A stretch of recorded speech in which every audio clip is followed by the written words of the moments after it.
The Prophet by Khalil Gibran, Part 2. First published in 1923.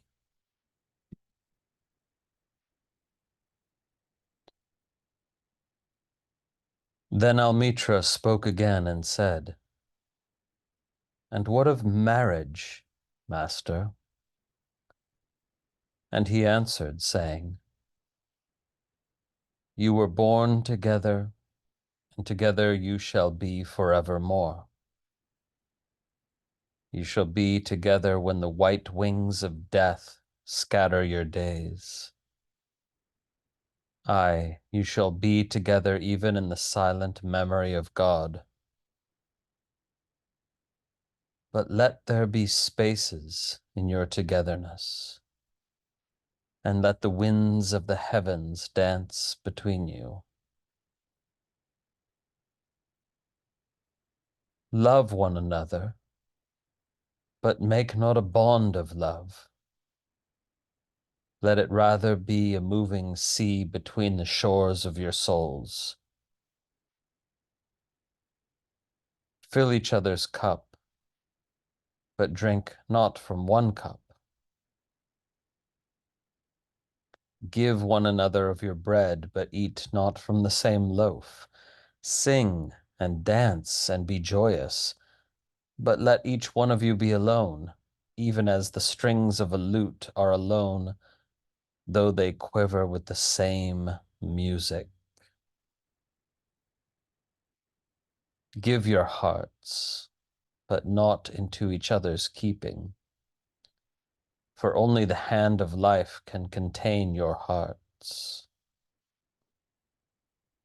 And stand together, yet not too near together, for the pillars of the temple stand apart, and the oak tree and the cypress grow not in each other's shadow.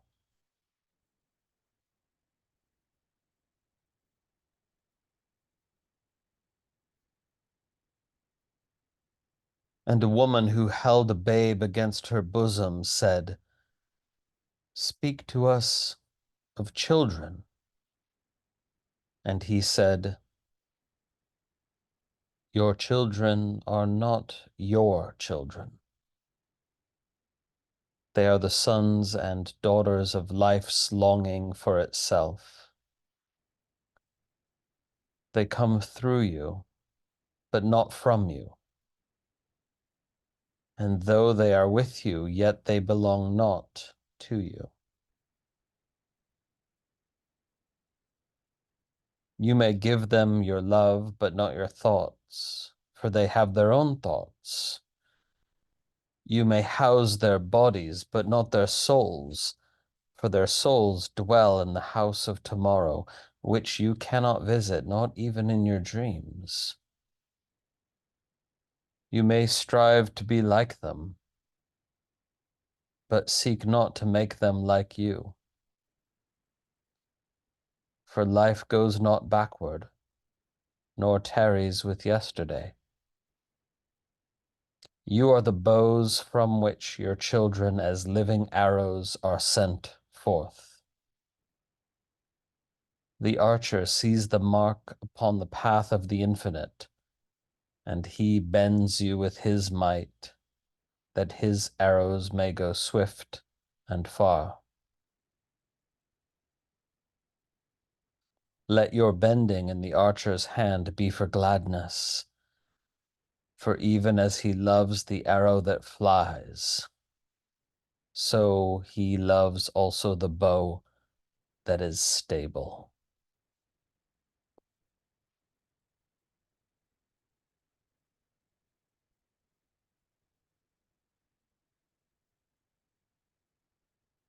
Then said a rich man, "Speak to us of giving."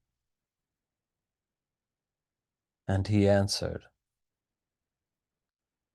"You give but little when you give of your possessions. It is when you give of yourself that you truly give." For what are your possessions but things you keep and guard for fear you may need them tomorrow? And tomorrow, what shall tomorrow bring to the over-prudent dog burying bones in the trackless sand as he follows the pilgrims to the holy city?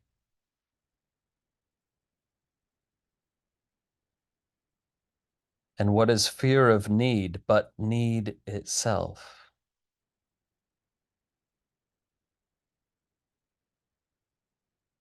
Is not dread of thirst when your well is full, the thirst that is unquenchable?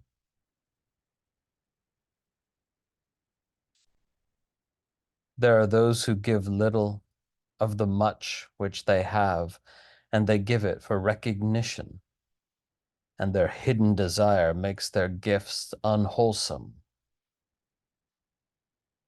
And there are those who have little and give it all.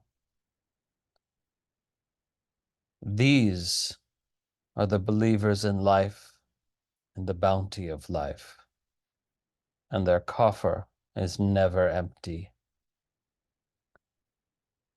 There are those who give with joy, and that joy is their reward. And there are those who give with pain, and that pain is their baptism. And there are those who give and know not pain in giving, nor do they seek joy, nor give with mindfulness of virtue. They give as in yonder valley the myrtle breathes its fragrance into space.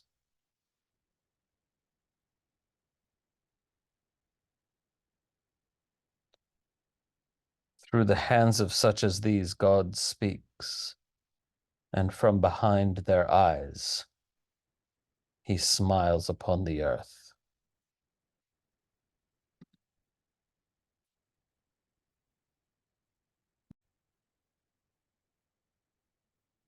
It is well to give when asked, but it is better to give unasked through understanding. And to the open-handed, the search for one who shall receive is joy greater than giving. And is there aught you would withhold? All you have shall someday be given. Therefore give now, that the season of giving may be yours, and not your inheritors. You often say, I would give, but only to the deserving. The trees in your orchard say not so, nor the flocks in your pasture. They give that they may live, for to withhold is to perish. Surely he who is worthy to receive his days and his nights is worthy of all else from you. And he who has deserved to drink from the ocean of life deserves to fill his cup from your little stream. And what desert greater shall there be than that which lies in the courage and the confidence, nay, the charity of receiving? And who are you that men should rend their bosom and unveil their pride, that you may see their worth naked and their pride unabashed? See first that you yourself deserve to be a giver and an instrument of giving. For in truth it is life that gives unto life, while you who deem yourself a giver are but a witness. And you receivers, and you are all receivers, Assume no weight of gratitude, lest you lay a yoke upon yourself and upon him who gives. Rather rise together with the giver on his gifts as on wings. For to be over mindful of your debt is to doubt his generosity, who has the free-hearted earth for mother and God for father.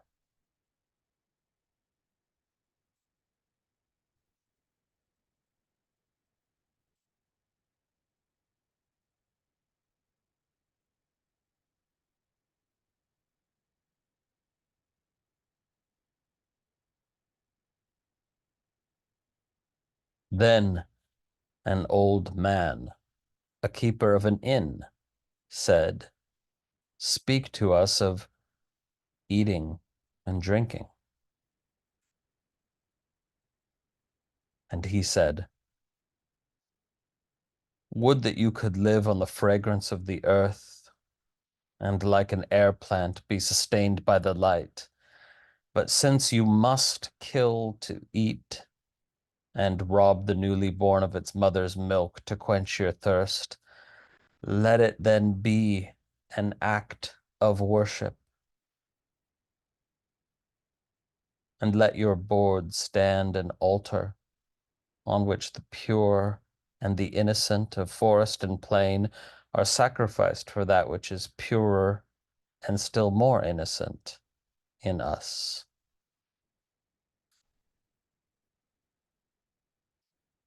When you kill a beast, say to him in your heart, "By the same power that slays you, I too am slain, and I too shall be consumed. For the law that delivered you into my hand shall deliver me into a mightier hand.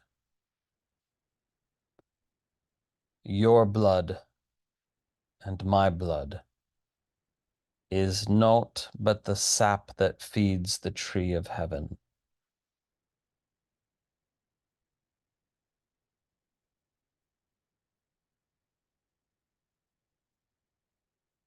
And when you crush an apple with your teeth, say to it in your heart, "Your seeds shall live in my body, and the buds of your tomorrow shall blossom in my heart,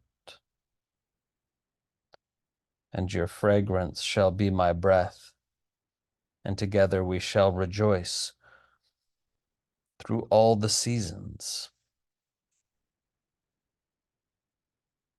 And in the autumn, when you gather the grapes of your vineyards for the winepress, say in your heart, "I too am a vineyard, and my fruit shall be gathered for the winepress. And like new wine, I shall be kept in eternal vessels."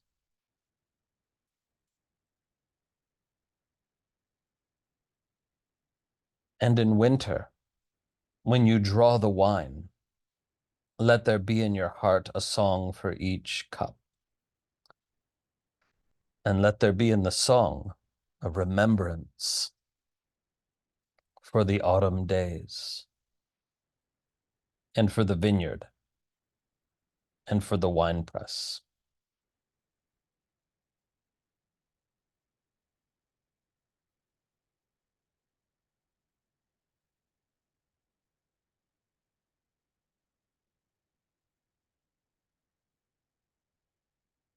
Then a plowman said, "Speak to us of work."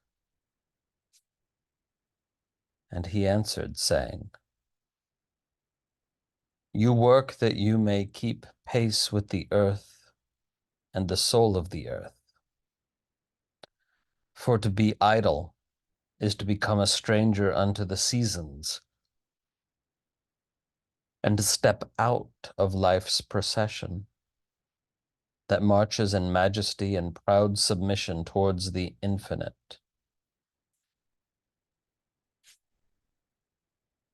When you work, you are a flute, through whose heart the whispering of the hours turns to music."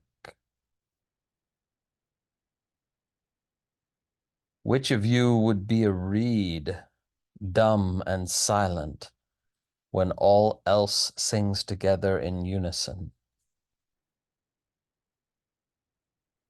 Always you have been told that work is a curse and labor a misfortune. But I say to you that when you work, you fulfill a part of earth's furthest dream, assigned to you when that dream was born. And in keeping yourself with labor, you are in truth loving life. And to love life through labor is to be intimate with life's inmost secret.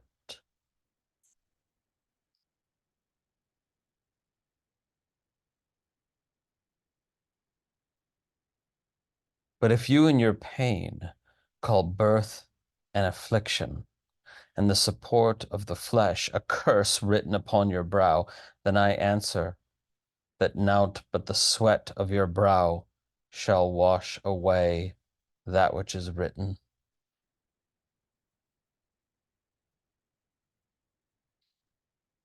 You have been told also that life is darkness, and in your weariness you echo what was said by the weary.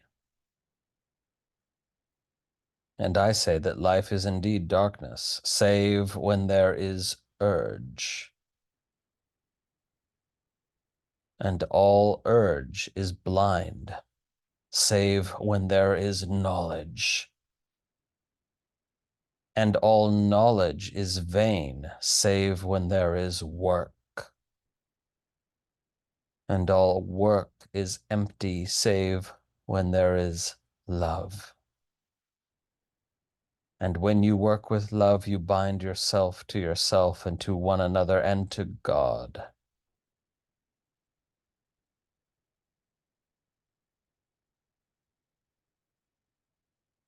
And what is it to work with love? It is to weave the cloth with threads drawn from your heart, even as if your beloved were to wear that cloth.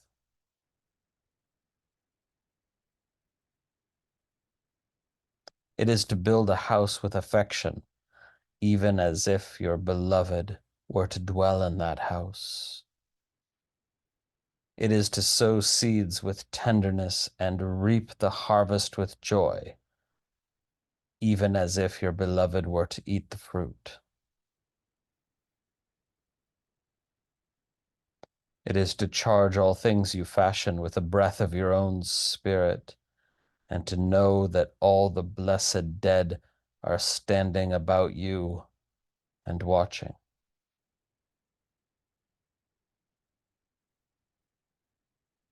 Often have I heard you say, as if speaking in sleep, he who works in marble and finds the shape of his own soul in the stone is nobler than he who plows the soil, and he who seizes the rainbow to lay it on a cloth in the likeness of man is more than he who makes the sandals for our feet.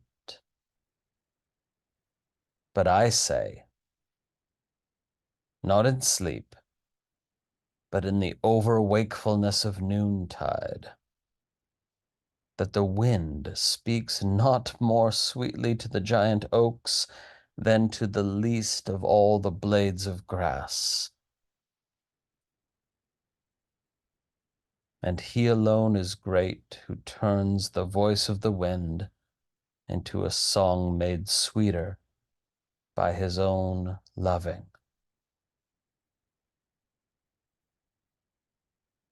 Work is love made visible. And if you cannot work with love, but only with distaste, it is better that you should leave your work and sit at the gate of the temple and take alms of those who work with joy. For if you bake bread with indifference, you bake a bitter bread that feeds but half man's hunger. And if you grudge the crushing of the grapes, your grudge distills a poison in the wine. And if you sing, though as angels, and love not the singing, you muffle man's ears to the voices of the day and the voices of the night.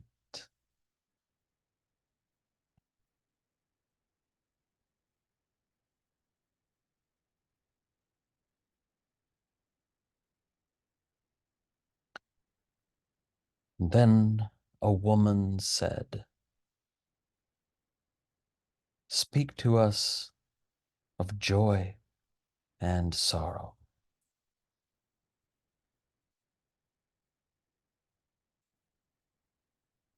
And he answered, "Your joy is your sorrow unmasked, and the selfsame well from which your laughter rises was oftentimes filled with your tears. And how else can it be? The deeper that sorrow carves into your being, the more joy you can contain. Is not the cup that holds your wine the very cup that was burned in the potter's oven? And is not the lute that soothes your spirit the very wood that was hollowed with knives?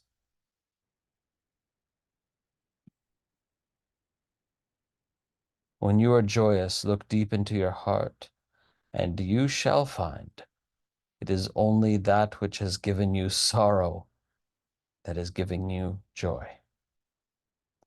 When you are sorrowful, look again in your heart, and you shall see that in truth you are weeping for that which has been your delight.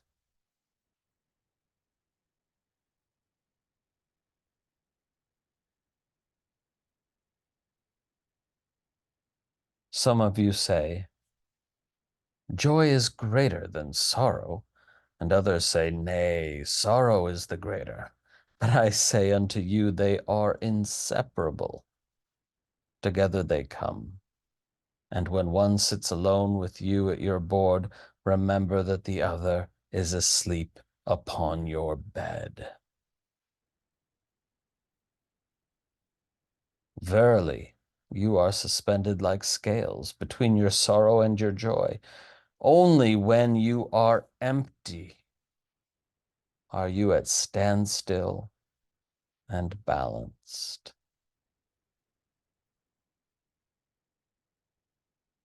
When the treasure keeper lifts you to weigh his gold and his silver, needs must your joy or your sorrow rise or fall.